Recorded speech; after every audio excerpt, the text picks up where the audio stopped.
Singer Jubin Garg की अंतिम विदाई से पता चला कि लोगों के दिलों में उनके लिए कितनी जगह थी।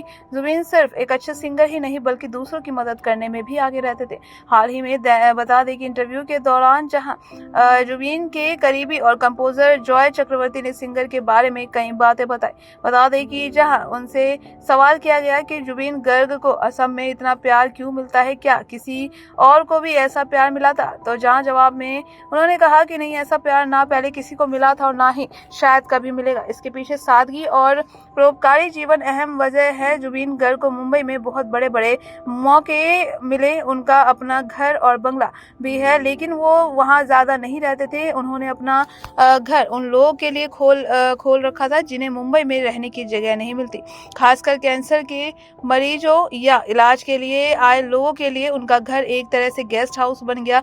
उनके ज्यादातर असमी गाने प्रकृति और असम के खूबसूरत नज़ारों पर आधारित होते हैं। यही वजह है कि लोग उनसे बहुत जुड़ाव महसूस करते हैं। वो हमेशा दूसरों की मदद के लिए तैयार रहते हैं। रात में अगर कोई जरूरतमंद या बुजुर्ग इंसान सड़क पर मिलता है तो वो उसे अपनी गाड़ी में बिठाकर अस्पताल ले जाते हैं और उसका पूरा ख्याल रखते थे। यह उनका रोज का काम था। उनके घर पर हर दिन सुबह 10 बजे से ही लोगों की भीड़ लग जाती थी। कोई अपने बच्चे का एडमिशन कराने आता है तो कोई आर्थिक मदद मांगने आता है। जुबीन अपनी कमाई का 70% हिस्सा दान कर देते थे और सिर्फ 30% ही अपने पास रखते थे। उन्होंने पूरे असम और पूर्वोत्तर में लाखों पेड़ लगवाए हैं। वह गैंडों की देखभाल के लिए काम करते हैं, उनके खाने पीने की और दवाइयों का खर्चा उठाते हैं। बाढ़ के समय वो खुद रिलीफ कैंप में जाते हैं और लोगों की मदद करते हैं। बता दें कि जहाँ पर उनसे सवाल किया गया कि क्या जुबीन गर्ग हमेशा से ऐसे थे, जी हाँ, जहाँ पर उन्होंने कहा कि हाँ, वो बचपन से ही ऐसे हैं। उनका जन्म असम के एक जाने माने परिवार में हुआ। बचपन से ही उनका स्वभाव ऐसा ही रहा। वो निडर हैं और किसी से नहीं डरते, यहाँ तक कि मुख्यमंत्री से भी नहीं। यहाँ पर उनसे सवाल किया गया कि सीए आंदोलन में जुबीन गर्ग की क्या भूमिका थी। बता दें कि असम में हुए सबसे बड़े सीएए आंदोलन के नेतृत्व में जुबीन ने ही किया था। उन्होंने तत्कालीन मुख्यमंत्री हेमंत बिस्वा शर्मा के खिलाफ आवाज उठाई थी। हालांकि इसके बावजूद मुख्यमंत्री हेमंत बिस्वा शर्मा भी जुबीन से बहुत प्यार करते थे। जहाँ पर उनसे सवाल किया गया कि क्या जुबीन गर्ग ने कोई भी राजनीतिक पार्टी ज्वाइन की, तो वहाँ पर उन्होंने कहा कि नहीं, जुबीन ने कभी कोई राजनीतिक पार्टी ज्वाइन नहीं की। असम में बीजेपी और कांग्रेस जैसी कई पार्टियां हैं, लेकिन जुबीन ने कभी किसी पार्टी का साथ नहीं दिया। इसके वजह सभी पार्टियों के लोग और यहाँ तक कि मुख्यमंत्री भी उनसे सलाह लेने और बात करने उनके घर आते थे और अगर मुख्यमंत्री कोई गलत काम करते हैं तो जुबीन उन्हें सीधे टोक देते हैं और कहते हैं कि आप संभल जाओ।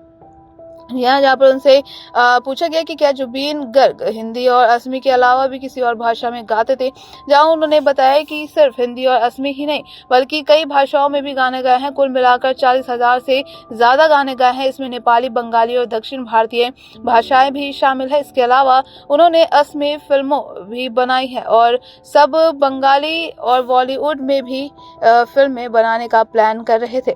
बता दें कि वहीं जहाँ पर उनसे पूछा कि जुबीन गर्ग का स्वभाव कैसा था, जहाँ पर बताया कि उनका स्वभाव बेहद विनम्र और जमीनी इंसान थे।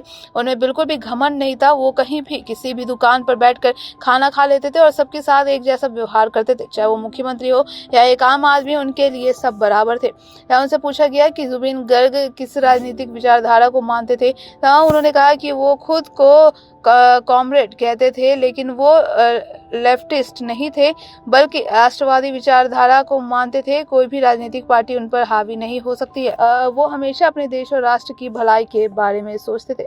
बाकी की तमाम ऐसी लेटेस्ट अपडेट जानने के लिए बने रहिए हमारे साथ और देखते रहिए नेक्स्ट टाइम लाइव।